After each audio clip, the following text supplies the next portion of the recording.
אז שלום לכולם וברוכים הבאים לערוץ שלי, בעצם שימוש בבינה מלאכותית לכל דבר עם דגש על הוראה. אז היום אנחנו נלמד איך בעזרת ננו בננה 2 אני מייצר אינפוגרפיקה יפה כזאת. מה זה אינפוגרפיקה למי שלא יודע? אינפוגרפיקה זה בעצם ליצור איזשהו תמונה שמעבירה גם מידע, אוקיי?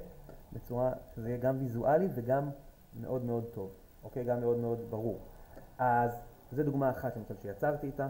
אתם רואים, עשיתי את זה עם קוד, אבל בהחלט יש לנו אפשרויות לעשות את זה גם עם דברים אחרים שהם לא קוד, כמו למשל מרד החשמונאים, סתם לדוגמה. אוקיי? אני יכול לעשות את זה עם הרבה מאוד דברים וליצור את זה בצורה יפה ונחמדה. אז איך אני עושה את זה? הדרך הכי חכמה לעשות את זה היא להתחיל בכלל בפרומפט, בכתיבת הפרומפט בעזרת ה-ChatGPT. אז בואו נפתח כאן רגע שיחה חדשה, נשים לב שאנחנו על מעמיק ונבחר בננו בננה. עכשיו אני רוצה לכתוב פרומפט. עכשיו אני אוהב לעבוד עם ChatGPT, כמובן שג'ימיני יכול לעשות גם את העבודה הזאת. אז אני אומר לו, אתה מומחה בעיצוב, אוקיי? בעיצוב אינפוגרפיקה, ואתה עוזר לי לכתוב פרומפט לננו בננה 2. אוקיי? זה מאוד מאוד עוזר שאתה אומר אפילו לאיזה אפליקציה, לאיזה דבר אתה רוצה שהוא יכתוב את זה, תמיד טוב. כשאתם כותבים פרומפט בעזרת בינה מלאכותית, טוב שהוא ידע, לפעמים יש לזה השפעות מסוימות. עכשיו, כמה הוראות שאני רוצה לתת לו, שתשימו לב שתמיד כדאי לכם לתת. את ההוראות תכתוב באנגלית, ואת הטקסט על התמונה תכתוב בעברית. למה? כי בגדול הם עובדים יותר טוב עם אנגלית, אין מה לעשות. המודלים האלה הומנו על יותר טקסטים באנגלית, ולכן עדיף כשאפשר לעשות את זה באנגלית. אנחנו עושים שנקרא לזה תמיד תמונה, לא ציור או לא שום דבר אחר. שמתי לב שהננו בננה קצת מתבלבל לפעמים כשאתה משתמש במושגים אחרים, הוא נותן לך דברים קצת אחרים, אז כל זמן שאני כותב תמונה הוא יעשה את זה. אני אכתוב לתמונה של קומיקס, הוא יעשה את זה פשוט בקומיקס. אוקיי? אז סתם, עדיף יכול למנוע את הקלות. אז אמרתי את הדבר הזה. דבר נוסף שמאוד חשוב להגיד לו, כי הוא לא מבין את זה לבד, ננו בננה, תכתוב הערה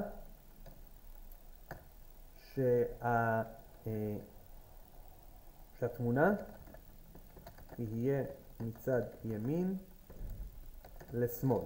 אוקיי? כי בדרך כלל הוא עושה את זה הפוך, ואז בעצם מה שקורה, שאתם תקבלו 1, 2, 3, 4, אבל משמאל לימין. זה לא נורא, אבל זה פחות אינטואיטיבי לנו לדוברי העברית. אוקיי? עכשיו אמרתי את כל זה. עכשיו, השאלה היא כמה אני רוצה להשקיע.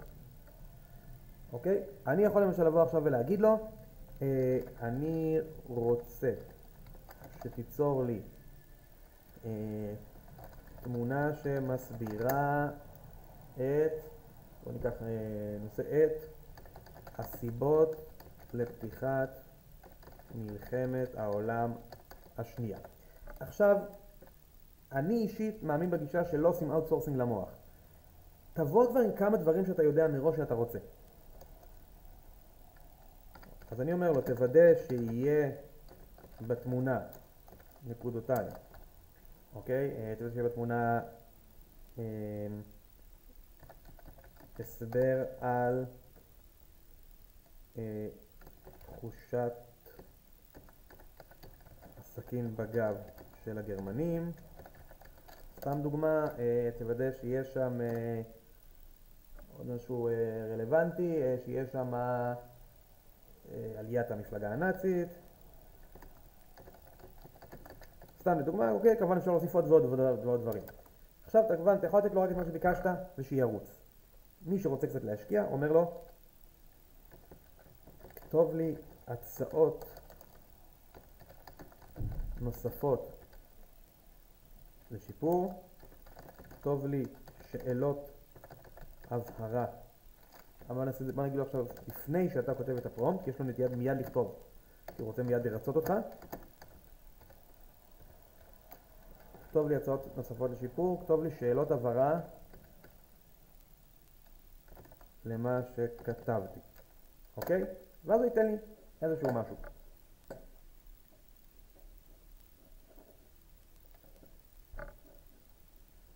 אז הנה כמה הצעות לשיפור. להוסיף קו זמן שמציג את 1933, 1938, 1939. קצת מתקשה בקווי זמן, אבל אפשר לנסות לשים את זה אם רוצים. אפשר גם לכלול כתיבת סיבות כלליות מול טריגר מיידי, אוקיי? לשלב אייקונים מינימליסטיים ברורים, זה נשמע לי מצוין. אזור קטן את חוזה קרסאי, טעויות דפוסי נפוצות כמו הבלבול. זה נראה לי פחות קריטי. שאלות הבהרה. אוקיי, אז בואו נתחיל עכשיו להסתכל על שאלות הבהרה. האם תוצאה של אינפוגרפיקה תציג גם את הגורם של המדיניות הפייסנית? אז אני מתחיל לכתוב לו. אני רוצה את המדיניות הפייסנית. 2. אם יכלול את ההסבר על ריבנטרופ מולוטוב, בלי ריבנטרופ מולוטוב. 3. יותר רציני ואקדמי או ויזואלית, סיפורית ונגישה. אז אני במקרה שלי אבקש ויזואלית, סיפורית ונגישה. למרות שכשאני מכין דברים כאלה לעצמי, אני בדרך כלל מבקש ממנו תעשה את זה פחות צבעוני ויותר מהותי. אבל כשאני מכין לתלמידים שלי, או לילדים שלי לקראת מבחן, אני אעשה את זה יותר ויזואלי. משבר כלכלי, שלב את המשבר הכלכלי. 5. בלי מפות. למה אני אומר לכם בלי מפות? כי המפות שלו יצטרכו המון תיקונים, זה קשה לתקן בננו בננה. אז מומלץ את המפות להוסיף ידנית אם אתם רוצים, אז תכתוב לו תשאיר במקום ריק שאני אשים מפה. אתם יכולים לעשות איתו מפה, אבל שוב, בהרבה מאוד מקרים תהיה לא משהו, ואז קשה מאוד לתקן אותו. אוקיי, שאלות הבהרה לגבי התוכן ההיסטורי שהתמונה צריכה להכיל. אז בואו נראה. אם תרצה להתייחס גם להיבט האידיאולוגי, אם להסביר את תחושות הסכין בגב. אוקיי, אז אני טיפה על הממד האידיאולוגי, נגיד, כמובן גם לא להעמיס יותר מדי. אני רוצה בלי הממד האידיאולוגי, כי בסוף זה רק דף אחד. לפעמים כשיש לי הרבה מידע אני שואל אותו, האם אתה תציע לי, האם אתה מעדיף 2 דפים או דף אחד? ואז אני נותן לך את 2 אפשרויות. ואז אתה מחליט, אם זה נראה לך עמוס מדי, אתה באמת תעשה את זה על 2 דפים. בלי הממד האידיאולוגי. 7. הסבר המיתוס סכין בגב. הסבר המיתוס של סכין בגב. אוקיי, עכשיו הוא נתן לי הרי כמה הצעות. אז אני אומר לו, מההצעות שלך תוסיף. אז מה היו ההצעות שלו? בואו נראה. בואו נחליט לצורך העניין שאנחנו רוצים רק כמה דברים. לא את זה, לא את זה, שזה קונומיקליסטים וברורים. כן, אני רוצה את זה. חוזה ורסאי, אני רוצה את זה. הנה, אז אני רוצה את שני אלה נגיד.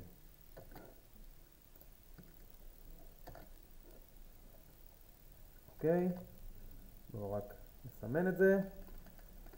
יכול להיות שיצאתי כאן קצת יותר מדי, יש סיכוי שקצת העמסתי עליו, אבל נראה לי שזה יהיה בסדר.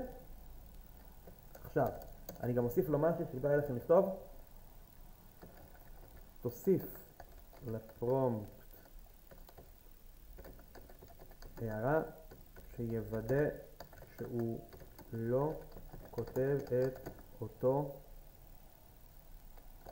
חלק כמה פעמים. למה? כי אחת הטעויות הכי גדולות של הננו בננה זה שהוא פעמיים שם לך את אחד מהחלקים. אוקיי? עכשיו כמובן, תמיד תקראו.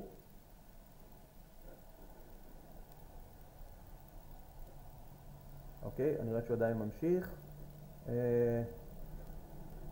אז אמרנו אין קו זמן. אוקיי, אתם רואים, זה נותן לי כל מיני אפשרויות. אני אומר לו, בלי ציר זמן בכלל, אני רוצה כותרת כמו שהצעת.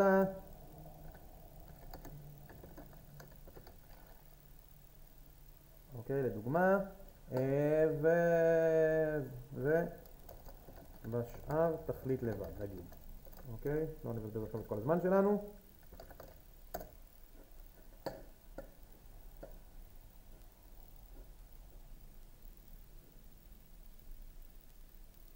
אז הנה הוא כתב לי את הפרומפט. עכשיו בעיקרון כמובן תמיד תקראו אותו, לפעמים הוא לוקח לעצמו קצת יותר מדי חופש יצירתי ועושה כל מיני דברים, תמיד חשוב לקרוא. אנחנו כרגע לצורך העניין לא נקרא כי המטרה שלנו רק להדגים, אבל אתם לוקחים את כל הפרומפט, רק את הפרומפט עצמו, בלי הכותרת, עושים לו העתק, הולכים לג'ימיני, שוב, בדקתם שאתם על מעמיק, בדקתם שאתם על יצירת תמונה,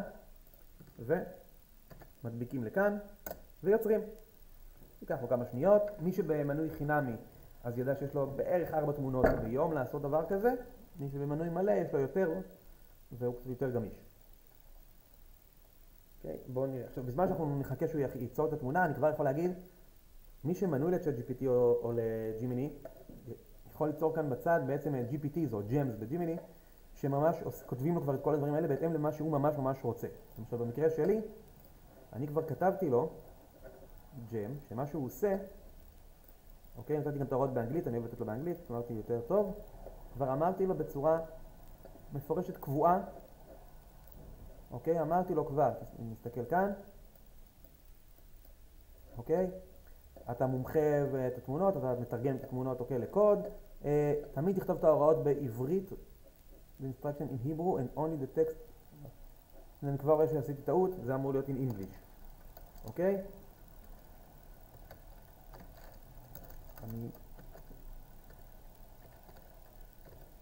אוקיי? סבבה. ואם יש איזשהו דבר שהוא לא ברור, אז תשאל אותי ותברר. אם יש לך הצעות, תציע לי. עכשיו, דברים ספציפיים בשבילי, אם אני מדבר על קוד, זה Java, שוב, כי אני עובד עם Java מול התלמידים שלי, אוקיי? ואת הקוד של Java כן תכתוב באנגלית בפוסטר. ותמיד תוסיף הערה שזה משמאל לימין. אוקיי? אז זה דוגמה למשל לאיך אני עכשיו בניתי אותו, עשו לו update משמעות האנגלית שלי, וככה אני לא צריך כל פעם להגיד את כל ההערות שכתבתי לכם. אבל זה ללקוחות משלמים, ככה שזה לא לכולם. עכשיו בואו נסתכל. אוקיי? אז ככה, הסיבות לפתיחת מלחמת העולם השנייה בהקשר של גרמניה. אנחנו כן רואים שהוא עושה את זה משמאל לימין. מיתוס פוליטי שנוצר בגרמניה, בגידה מבפנים ולא יצא קרב בתפוסה, חוזה ורסאי, הסכם שהשפיל את גרמניה, המשבר הכלכלי של 1929, ליד המפלגה הנאצית, תפיסות שגויות נפוצות, לא ביקשנו את זה בכלל. תפסו את מיתוס הסכין בגב כעובדה היסטורית ולא ככלי פוליטי, חשבו שגרמניה הפסידה רק בשדה הקרב, לא נכון מבחינה חברתית פוליטית. אוקיי? לא יודע למה הוא גם כתב לי כאן למטה את תוודא שלא מופיע פעמיים. אני צריך לקרוא גם את הפרומפט כמובן שהוא נתן לי, אולי הוא לא מדויק. עכשיו החלק הקצת בעייתי בננו בננה, שאני לא יכול לסמן בתוכו איזה חלק אני רוצה שהוא ישנה. אני לא יכול לסמן לו כאן ולהגיד לו תוריד רק את זה. אז אם זה דברים קטנים, אני אישית משנה אותם בצייר, דברים כאלה, למחוק. אני פשוט מוחק את זה עם לבן, כאילו שם צבע לבן ופשוט מוחק את זה בצייר ולא מבזבז את הזמן שלי. אם אני רוצה משהו יותר רציני, אני כאן לדוגמה, אז אני אכתוב שמור את התמונה כמו שהיא. שמור את התמונה כמו שהיא. למה? כי אם אני אומר לו תשנה כל מיני דברים, הוא כבר מתחיל לשנות גם דברים שלא אמרתי לו. אז אני לא רוצה. אז אני אומר לו שמור את התמונה כמו שהיא, שנה רק את הדברים הבאים. אוקיי? ואז אני אומר לו, 1, נמחק את ההערה לגבי, מה זה היה שם ההערה? אני כבר לא זוכר אותה. לגבי לא לחזור פעמיים. אוקיי? 2. בוא נגיד, לא יודע. תן טיפה יותר פירוט.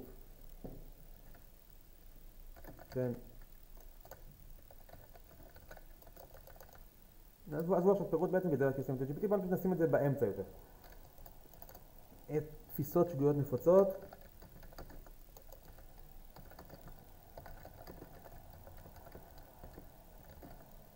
שים באמצע השורה, לא באמצע העמוד, ותקרא לכם את זה ממש באמצע, ותעצב מחדש. זה לא תמיד עובד. אני כבר אומר לכם, לפעמים אתם תראו שיוצא לכם תוצאות דפוקות, ועדיף לכם לחזור לזה הקודם. זה החלק הבעייתי, לנו בננה לעומת ChatGPT וכאלה שאתה יכול ממש לסמן לו איפה אתה רוצה שינוי, ואז הוא כמעט לעולם לא משנה לך שום דבר אחר. אז בואו נראה באמת מה יוצא לו, ולפי זה נראה אם זה מועיל לנו.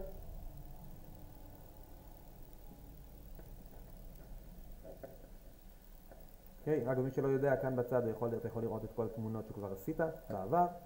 אוקיי? אז הנה, אנחנו מסתכלים, אז אנחנו רואים שהוא לא הזיז את זה הצידה. כן ניצב לי טיפה שונה, כי הוא שינה מאדום לאפור, אוקיי? ומחק את הסימן למטה.